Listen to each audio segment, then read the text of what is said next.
They ignored me at the funeral. Not by accident, by choice. My father walked past me without even adjusting his step.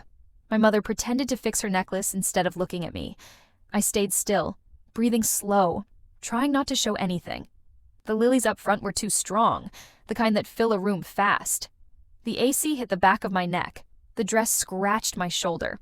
Small things, but enough to keep me grounded. And there was a detail I should have noticed there. But I let it pass. The ceremony kept moving. They kept performing.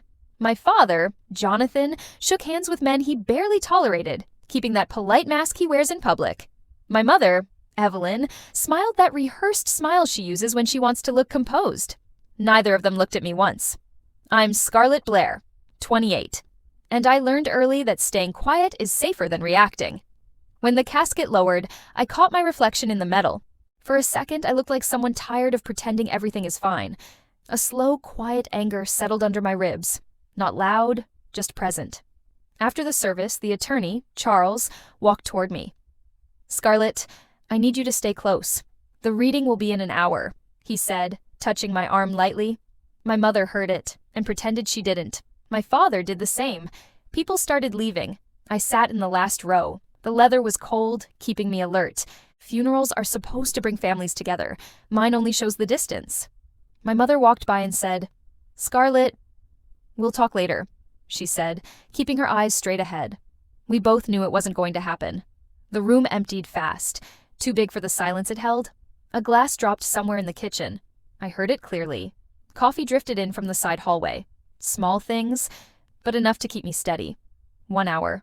That was the space between what I knew and what I was about to learn. I had no idea. They had even less. Sometimes the real pain isn't what people say. It's what they choose not to do when you're right in front of them. If this has ever happened to you, or if you've lived something close to it, go ahead and subscribe and tell me. When was the moment you realized someone in your own family pretended you weren't there? I stayed in the hallway for a moment before following them home. The air felt heavier than it should after a funeral, like something unfinished was hanging between us. I didn't understand it yet, but it was there. When we got inside, the house looked staged, too tidy, too arranged, like grief had been curated. My mother walked straight to the bar and poured herself a drink, pretending it was routine. My father loosened his tie, let out a slow breath, and avoided my eyes again. That part I noticed. People moved around us with quiet curiosity. Beverly Hills has this way of pretending no one cares while everyone listens. I stayed near the doorway, just watching. 20 minutes later, the attorney arrived, holding a thin folder. He nodded once in my direction, the kind of gesture that says more than it looks. We're ready, he said, keeping his tone professional. My mother froze mid-sip. He did too, just for half a second, but enough to show everything they didn't want me to see. I followed the attorney down the hallway. My parents came right behind us, not because they cared, but because they can't stand being left out of anything that might affect control. The walk to my father's office felt colder than usual. When we stepped inside, she adjusted her blouse, trying to look composed. He stayed still, jaw tight, like preparing himself would change something. Please sit, the attorney said, opening the folder with calm precision. My mother sat quickly, trying to read the room before the words landed. My father crossed his arms before lowering into the chair, the same move he uses when he wants to feel in charge. I waited a second, then sat. The attorney cleared his throat and read directly from the document. This is the final will and testament, he said, keeping his voice steady. The room stopped breathing for a moment, and then the line that broke the quiet. I leave the full inheritance to my granddaughter, Scarlett Blair. My mother blinked slowly, as if processing required extra time. He didn't move, but the muscle in his jaw tightened again. A small thing, but it said everything. I stayed still, calm, breathing normally. Not because it didn't affect me, but because, for once, I didn't need to react to be understood. Something settled inside me quietly. Not victory, not relief, just truth. Finally in the open. The room stayed quiet after the attorney finished. It wasn't shock. It was calculation. My mother was the first to move, adjusting the sleeve of her blouse like fabric could help her think. My father leaned back slowly, the kind of slow that means he's trying not to react. I stood up, not to challenge anything, just because sitting next to them suddenly felt uncomfortable. We should discuss this, my mother said, her voice careful, almost gentle. There's nothing to discuss right now, I answered. I kept my tone flat, not rude, just done. He exhaled through his nose, the same way he does when meetings don't go his way. This kind of money requires guidance, he said, trying to sound steady. Guidance, from people who couldn't look at me an hour ago. I'm fine, I said, and I was, maybe for the first time today. My father stood up too, trying to reclaim the energy of the room. We're your parents. This affects the family. It didn't, and the fact that he believed it did told me everything. I walked out of the office. My mother followed a few steps behind, heels tapping too fast. Scarlett, don't make decisions out of emotion, she said, trying to ignore the shake in her voice. I'm not making decisions, I said. I'm just not pretending. The living room felt warmer than before. Or maybe I just wasn't carrying the same weight. People looked at us subtly, the way wealthy people look when they smell drama but don't want to be caught staring. I stepped outside for air. The sun was starting to fade, turning everything softer, quieter. I wasn't angry. I wasn't overwhelmed. I just felt clear. A moment later, the attorney joined me. He didn't interrupt, didn't hover. If you need time before moving forward, he said, take it. I will, I answered. He nodded once and walked back inside, leaving me with the kind of silence that doesn't hurt, the kind that lets you breathe. Through the window, I could see my parents already talking in low voices. Not grieving, not confused, planning. And that was when it clicked. The money wasn't the problem. Losing control of me was. I stayed outside for a moment, letting the air settle around me. Through the window, I could see my parents talking quietly, shoulders tight, like they were trying to rebuild control without admitting they'd lost it. It felt distant, almost unreal. I walked toward the side of the house, needing space. Everything here looked curated. The lights, the lawn, the silence, like nothing inside had shifted. It had. A minute later, my mother stepped out. Scarlett, can we talk? She asked, trying to sound calm. About what? I said. About how this affects the family, she replied, folding her arms. Maybe your grandfather didn't understand how complicated. He understood perfectly, I said, cutting her off. My father joined us, hands in his pockets like he always does when he wants to seem composed.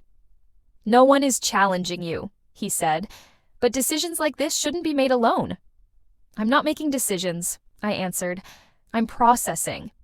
They exchanged a look, quick, familiar, the kind that used to make me feel outnumbered. Now it just looked predictable. We're trying to help, he added. No, I said. You're trying to make sense of not being included. Silence fell between us. Not heavy, just clear. My mother took a small breath. We don't want distance, she said softly. There already was, I told her. Today just made it obvious. They didn't argue. They didn't have to. The truth was sitting between us. The door opened and the attorney stepped out. When you're ready, he said, I'll walk you through the next steps. I'll let you know, I replied. He nodded and went back inside. I looked at my parents one more time, waiting, expecting, hoping I'd pull everything back into place for them. I didn't. I walked toward the front of the house, steady, quiet. Sometimes the truth isn't a shock. It's just the first time you stop ignoring what was always there. I stayed near the front steps for a moment before the attorney joined me. He didn't rush, didn't hover, just waited until I looked at him.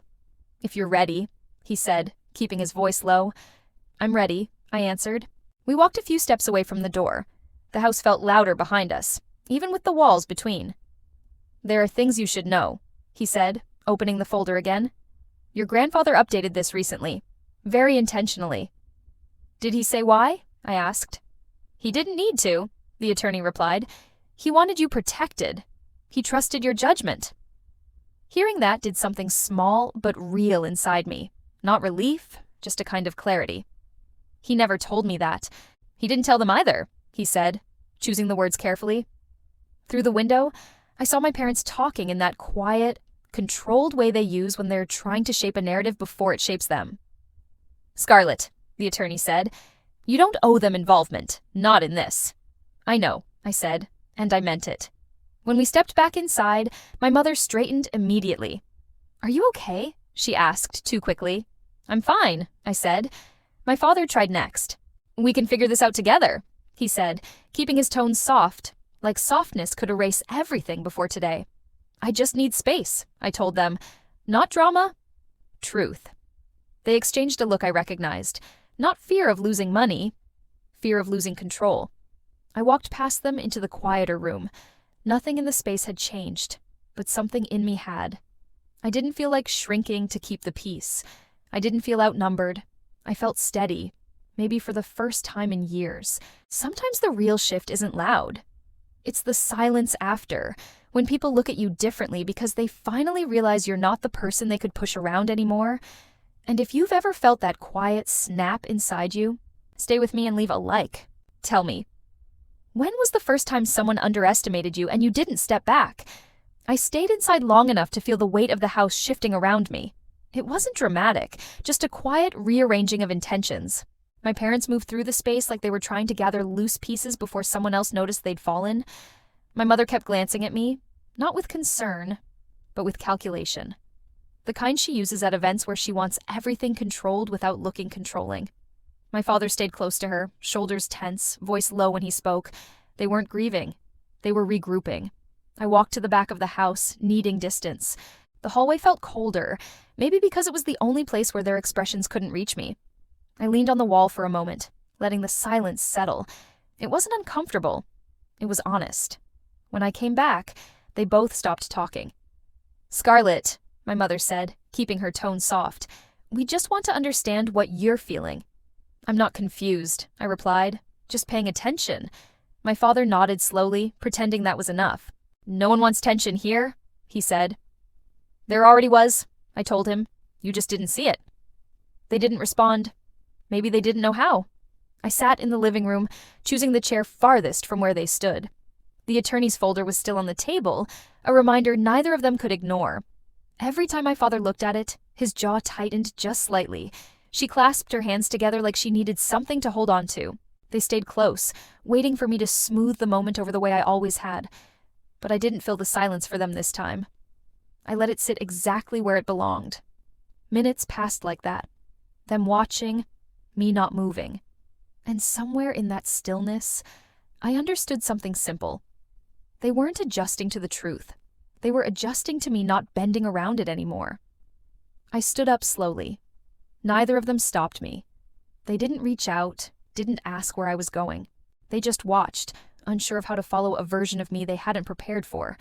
And for the first time, the distance between us didn't feel like loss. It felt like space I finally owned. I woke up the next morning feeling a kind of calm I didn't recognize. Not peace. Clarity. The house was quiet, but not the kind of quiet that comes from rest. It was the quiet of people walking carefully around something they couldn't control. Downstairs, my parents were already in the kitchen. They weren't talking, just sitting across from each other with untouched coffee. The tension didn't need sound to fill the room. My mother looked up first. "Morning," she said, like the word might fix something.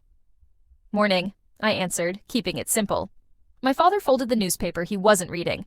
"We should go over a few things today," he said, trying to sound steady. "I'm not making decisions today," I replied. "I'm just moving through the day." That threw them off more than any argument would have. I poured myself water and stayed standing. The room didn't feel like mine anymore. Maybe it never did. They watched me the way people watch a door they're afraid will close. I stepped out to the backyard. The sun was just starting to rise, hitting the edges of the lawn with a soft light that didn't match the heaviness inside. I sat on the stone bench near the hedge, breathing in the quiet. For the first time, the silence didn't feel like something I had to endure. It felt like something I chose. After a minute, my mother followed me out. "Scarlett, we want to be part of this," she said, her voice too careful. "I know," I said, "but wanting isn't the same as knowing how." She pressed her lips together, not arguing, not agreeing, just there. And maybe that was the closest she could get to honesty. My father stayed in the doorway, watching us. He didn't interrupt, but his presence said enough. He wasn't used to standing on the outside of a moment. "I'm not shutting anyone out," I told them. "I'm just not rushing to make you comfortable." They both froze at that, not offended, just aware. I stood up, brushing the bench lightly. The morning felt different now, steadier under my feet. "We can talk later," I said, "but not like before." Neither of them followed me as I walked back inside. They didn't try to stop me or guide me or fix anything. They just watched, trying to understand how the ground shifted without warning. But the truth was simple. The ground didn't shift. I did. The day moved in a slow, steady way, like the house was adjusting around me instead of the other way around. My parents moved carefully, speaking in short, controlled exchanges whenever they thought I wasn't close enough to hear. They weren't trying to understand me. They were trying to predict me. My mother kept glancing my way, the kind of quick look someone gives when they're checking the temperature of a room. My father stayed near the office, as if being close to the paperwork might give him some sort of leverage again. In the afternoon, he finally approached. "Scarlett, there are practical things we should align," he said. "I know," I replied. "I'll handle it." He nodded, but the tightness in his jaw didn't change. A moment later, my mother came over, smoothing her blouse the way she always does when she's unsure. "We don't want you overloaded," she said. "I'm not," I told her. "I'm just paying attention." That answer landed harder than anything else today. I went into the office alone. The attorney's folder was still on the table, closed, solid, impossible to ignore. I touched the edge lightly, not because of what the number meant, but because, for once, a decision had been made for me and not around me. From the hallway, I heard them whispering again. Not full sentences, just pieces of words. My name, timing, situation, image. Nothing about how I felt. Somehow, that made everything clearer. When I stepped out, my father straightened. "Maybe tomorrow we can sit down together," he said. "Not tomorrow," I answered. "This isn't a meeting." My mother flinched softly, but she didn't correct me. She couldn't. I walked to the backyard and sat on the stone bench. The late light softened the edges of everything, making the moment feel less sharp. For the first time since all this started, I didn't feel pulled in two directions. I just felt centered. Through the window, they watched me, waiting, expecting, unsure. I didn't wave. I didn't call them. I didn't fill the silence. Some distances don't need permission. You just stop walking back. By evening, the house had shifted into a strange calm, not peaceful, just suspended. My parents moved slower, like they were afraid of triggering something they couldn't manage. It wasn't guilt, it was caution. I stayed in the living room, watching the light fade across the floor. For the first time in a long time, I didn't feel like I was waiting for their next move. I was just still. And the stillness felt like mine. My mother appeared at the doorway, hesitating before stepping in. "Scarlett, we'd like to keep things steady," she said carefully. "For the family." I nodded once. "Things are steady," I said. "Just different." She didn't argue. She just held her hands together like she needed something to stabilize herself. A moment later, my father walked in, trying to keep his voice level. "We want this transition to be respectful," he said. It was strange hearing him use that word. Respectful, like it was something he'd practiced today and not something he lived by. "I'm not looking for conflict," I told them. "I'm just not stepping backwards." They exchanged a look that would have intimidated me years ago. Not today. I stood and walked to the shelves near the window. So many photos, so many staged moments. Dinners, holidays, events, all polished, coordinated, curated. In most of them, I looked like I belonged. I just didn't feel it. Behind me, my mother spoke again, softer this time. "We don't know where we stand with you." "You stand where you've always stood," I said. "I just finally see it." The truth didn't land with anger. It landed with recognition. They weren't confused. They were exposed.